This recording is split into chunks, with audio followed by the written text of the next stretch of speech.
परम सम्मानित, परम आदरणीय, परम श्रद्धेय भारत के यशस्वी, तेजस्वी, ओजस्वी और तपस्वी प्रधानमंत्री श्री नरेंद्र मोदी जी का इस कल की धाम की पावन धरा पे मुझे स्वागत करने के लिए कहा गया है। माननीय प्रधानमंत्री जी, जिंदगी में कभी कभी ऐसे पल आते हैं जब शब्द खो जाते हैं, वाणी थम जाती है। शबरी के पास बेर थे, विदुर के पास साग था, लेकिन हमारे पास तो आपका स्वागत करने के लिए सिवाय भावनाओं के, पुष्पों के कुछ भी नहीं है, कुछ भी नहीं है।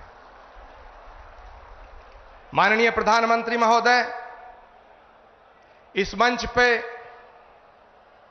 परम श्रद्धेय स्वामी अवधेशानंद गिरी जी, परम श्रद्धेय स्वामी कैलासानंद जी, सदगुरु रितेश्वर जी महाराज और उत्तर प्रदेश के लोकप्रिय और सशक्त मुख्यमंत्री आदित्यनाथ जी महाराज विराजमान हैं। मैं सबको उनके श्री चरणों में अपना प्रणाम निवेदित करता हूं। माननीय प्रधानमंत्री जी, देश के कोने कोने से आए तमाम संत वृंद, कोई हरिद्वार से पधारा है, कोई गुजरात से पधारा है, कोई तमिलनाडु, केरल और आंध्र प्रदेश से पधारा है, कोई आसाम से आया है, कोई देवभूमि उत्तराखंड और हिमाचल प्रदेश से आया है। ये हजारों संतों का जो समूह आज इकट्ठा हुआ है, ये सनातन धर्म के उस उद्घोष के सपने को साकार करने के लिए इकट्ठा हुआ है। वो सपना जो 18 वर्ष पूर्व एक संकल्प के रूप में हमने देखा था, वो सपना जो ऋषि मुनि महात्माओं ने, त्यागी तपस्वियों ने आदिकाल से लेकर आज तक देखा कि पुराणों का उद्घोष है कि जब जब धरती पे अधर्म बढ़ता है, सज्जनता पर खतरा उमड़ता है। भगवान कृष्ण का गीता में उद्घोष है कि परित्राणाय साधूनाम विनाशाय च दुष्कृताम धर्म संस्थापनार्थाय संभवामि युगे युगे यदा यदा ही धर्मस्य ग्लानिर्भवति भारत अभ्युत्थानम् अधर्मस्य तदात्मानं सृजामहम्। भगवान कृष्ण का जो गीता में उद्घोष है, श्रीमद् भागवत के 12वें स्कंद में उल्लेखित है कि जब धरती पर, धरा पर पाप बढ़ जाएगा, अधर्म बढ़ जाएगा, तो उस अधर्म का नाश करने के लिए, धर्म की पुनर्स्थापना करने के लिए भगवान हर युग में आया है और हर युग में आएगा। इसीलिए संस्कृत का श्लोक श्रीमद् भागवत में संभल ग्राम मुखस्य ब्राह्मणस्य महात्मना भवने विष्णु यशस्य कल की प्रादुर्भविष्यति। इसका मतलब है कि भगवान त्रेता में राम के रूप में अयोध्या में आए, द्वापर में कृष्ण के रूप में मथुरा में आए, और भगवान कलयुग में श्री कल की निष्कलंक के रूप में इसी धरा पर अवतरित होंगे। माननीय प्रधानमंत्री जी महोदय, भगवान जहां आता है वो धराधाम बन जाती है।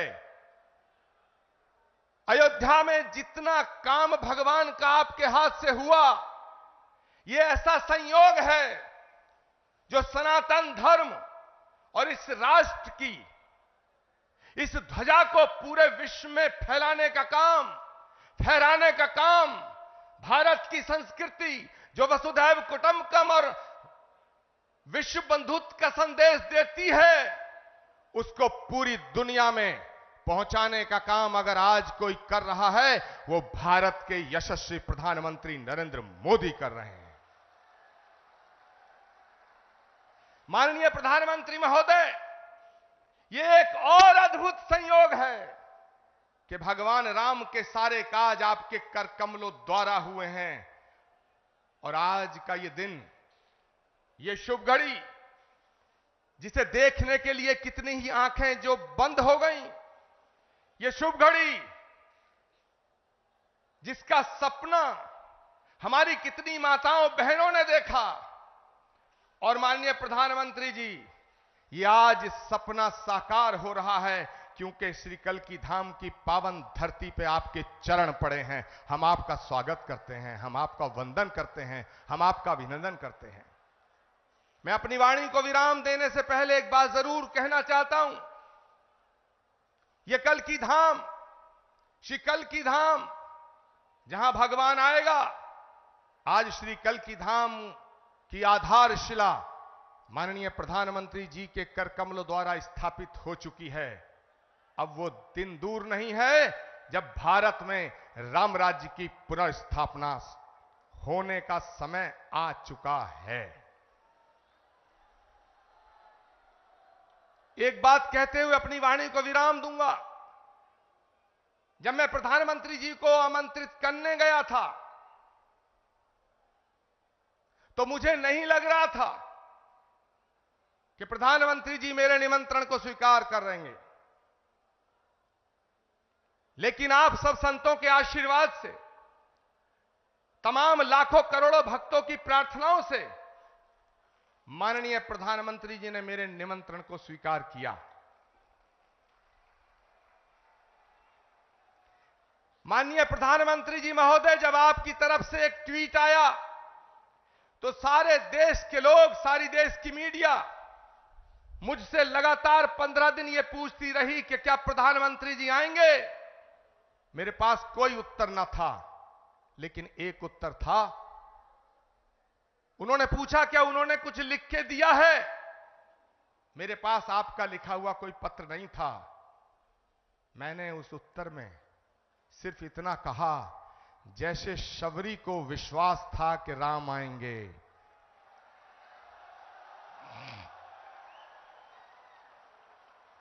जैसे विदुर को विश्वास था कि कृष्ण आएंगे, जैसे हमारी आस्था का आधार है कि कल्की आएंगे, वैसे ही आचार्य प्रमोद कृष्णम को यह विश्वास था कि नरेंद्र मोदी जी अपनी बात के पक्के हैं, अपना वचन निभाएंगे। माननीय प्रधानमंत्री जी महोदय, भगवान कृष्ण के ज्ञान योग, कर्म योग, भक्ति योग, अगर हम तीनों को एक साथ रख के जब हम इमेजिन करते हैं, तो भगवान कृष्ण के भक्ति योग, कर्म योग और ज्ञान योग जब तीनों एक जगह मिलते हैं तो एक तस्वीर बनती है, और वो तस्वीर भारत के प्रधानमंत्री नरेंद्र मोदी की बनती है।